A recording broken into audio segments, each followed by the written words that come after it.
আল্লাহুম্মা সাল্লি আলা একবার সে পড়ি আল্লাহুম্মা সাল্লি আলা মুহাম্মদ ওয়া আলা আলি মুহাম্মদ কামা সাল্লাইতা আলা ইব্রাহিম ওয়া আলা আলি ইব্রাহিম ইন্নাকা হামিদুম মাজিদ আল্লাহুম্মা বারিক আলা মুহাম্মাদিন ওয়া আলা আলি মুহাম্মদ কামা বারাকতা আলা ইব্রাহিম ওয়া আলা আলি ইব্রাহিম ইন্নাকা হামিদুম মাজিদ। এই জন্য আল্লাহ তাবারক তাআলা পবিত্র কোরআন শরীফে মেয়েদের ব্যাপারে ভালো কথা বলেছেন। আল্লাহ বলেন ওয়া ইযা বুশশিরা আহাদুহুম বিল উনসা যাল্লা ওয়াজহুহু মুসওয়াদ্দান ওয়া হুয়া কাযীম। আল্লাহ বলেন যখন তোমাদের সুসংবাদ দেয়া হয় তোমাদের বাড়িতে কন্যা জন্ম নিয়েছে মন বেজার করো কেন বলো। আল্লাহ নিজে বলছেন ওয়াইদা বুশশিরা আহাদুহুম বিল উনসা, যখন তোমাদের সুসংবাদ দেয়া হয় তোমার বাড়িতে কন্যা জন্ম নিয়েছে মন বেজার করো কেন বলো। তাহলে এখানে লক্ষণীয় আল্লাহ বলছেন বুশশিরা, মেয়েদের সুসংবাদ দেয়া হয়। আর আমরা মনে করি মেয়ে হলো দুঃসংবাদ, ঠিক না? ঠিক বলবো। যখন তোমার মেয়েদের সুসংবাদ দেয়া হয় মন বেজার করো কেন বলো। যাল্লা ওয়াজহুহু, কেন তুমি মুখটা কালো করলে কেন বলো। মুখ কালো এ বাবা বলছে খবর কি রে আব্দুল করিম, মন বেজার কেন?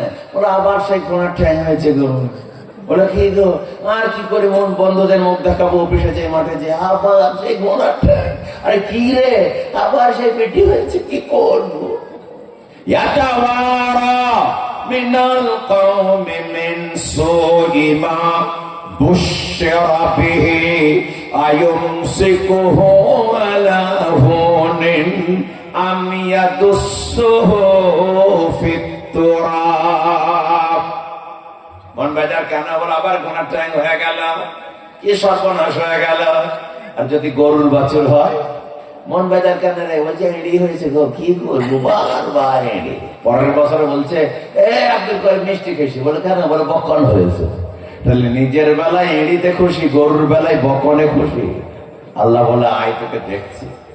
ওয়াইদা বুশশিরা আহাদুহুম বিল উনসা, যখন তোমার সুসংবাদ দেয়া হলো তোমার বাড়িতে কন্যা জন্ম নিয়েছে মুসওয়াদ্দা, কেন তুমি মন কালো করলে, মুখটা কালো করলে, বেজার হলে। ইয়াতাওয়ারা মিনাল কওমি মিন সুই, মন বেজার করে লোকের কাছ থেকে লুকিয়ে বেড়ায়। কি সর্বনাশ হয়ে গেল। আয়ুমসিকুহু আলা হুনিন আম ইয়াদুসসুহু ফিত তুরাব, আমি কে গলা টিপে মেরে দেব না মাটিতে পুঁতে দেব। আল্লাহ বলছেন আলা সাআ মা ইয়াহকুমুন, সাবধান এমন কথা বলবে না। আলা সাবধান, এই মৌলানা জানে আলা মানে হলো হরফে তামবিক, সাবধান এমন কথা বলবে না মেয়ে হয়েছে বলে বেজার হবে না, সাবধান হয়ে যাও। দেখবেন যেখানে কারেন্টের ট্রান্সফরমার থাকে, যারা বাংলা পড়তে পারে তাদের জন্য লেখা থাকে বিপদ, যারা ইংরেজি পড়তে পারে তাদের জন্য লেখা থাকে ডেঞ্জার, আর যারা হিন্দি পড়তে পারে তাদের জন্য লেখা থাকে খাতরা। আর যারা কিছুই পড়তে পারে না তার নিচে এরকম একটা তাড়াতাড়ি লাফাটো হাড়ের কিছু বুঝতে না পারলে সেটা দিয়ে এখানে উঠতে হবে। একে বলে আলা সাবধান। আল্লাহ তাবারক তাআলা বলছেন আলা সাআ মা ইয়াহকুমুন, মেয়ে হয়েছে বলে বেজার হয়েছে কেন? এটা কতই না খাতারনাক কথা, সাবধান হয়ে যাও।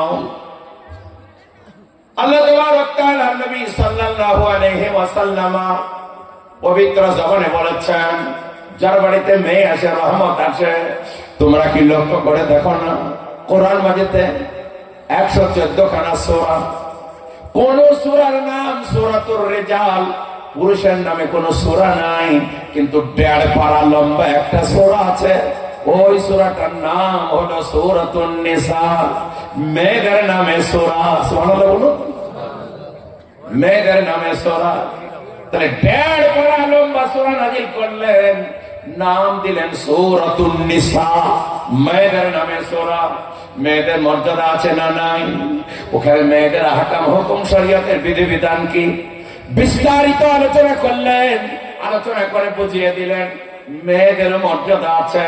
আমরা হঠাৎ মেয়েদের কথায় কথায় ভৎসনা করি, তিরস্কার করি, মেয়েদের তালাক দিয়ে দিয়ে। সাবধান হয়ে যান, খবরদার এমন কথা বলবেন না। ইসলামে নারীরা তো অধিকার দিয়েছে, কোনো ধর্ম দেয় নাই। একজন বলছে মন বিষয় জমি অর্ধেক কেন? হিন্দু ভাইদের সমান সমান, বা ছেলে মেয়ে আপনারা অর্ধেক দেন, এখানে তো শেষ করে দিয়েছে। না, শেষ করে মন দিয়ে শুনবেন। আল্লাহ তাবারক তাআলা যখন মেয়ে জন্ম নেবে তখন আল্লাহর নবী বলছেন, যদি কোনো ব্যক্তি দুটো মেয়ে লালন পালন করে বিয়ে দিতে পারে, আমি আর সে জান্নাতে কাছাকাছি থাকবো। তাহলে মেয়ে লালন করার জন্য বাপকে দায়িত্ব দেওয়া হলো। মেয়ে যখন বড় হয়ে যাবে স্বামীকে দায়িত্ব দেওয়া হলো।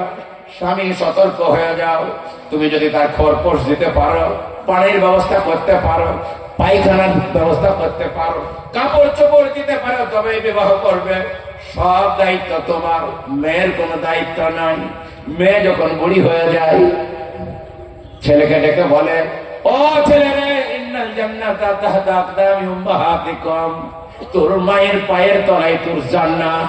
খবরদার, তুই যেখানে শুবি তার থেকে ভালো জায়গায় তোর মাকে শোয়াবি। তুই যেখানে যেমন খাবি তার থেকে ভালো খাবার তোর মাকে খাওয়াবি। তুই যেমন ভালো জায়গায় যাবি তোর মাকে ভালো জায়গায় নিয়ে যাবি। খবরদার, তোর মায়ের পায়ের তলায় জান্নাত। তাহলে ছোটবেলায় মেয়েদের দায়িত্ব দিল পিতাকে, তারপরে যুবতী অবস্থায় মেয়েদের দায়িত্ব দেওয়া হলো স্বামীকে, বয়স্ক অবস্থায় মেয়েদের দায়িত্ব দেওয়া হলো বেটাকে। মেয়েদের টাকাই তো দরকার নাই, তাও আল্লাহ বলছে তোর মন খারাপ করবে, আর দেখলি গাজা পকেটে রাখা খুশি হবে। মেয়েদের কোন প্রয়োজন আছে? সব দায়িত্ব তো এদের, বুঝে এসছে না? বুঝেন?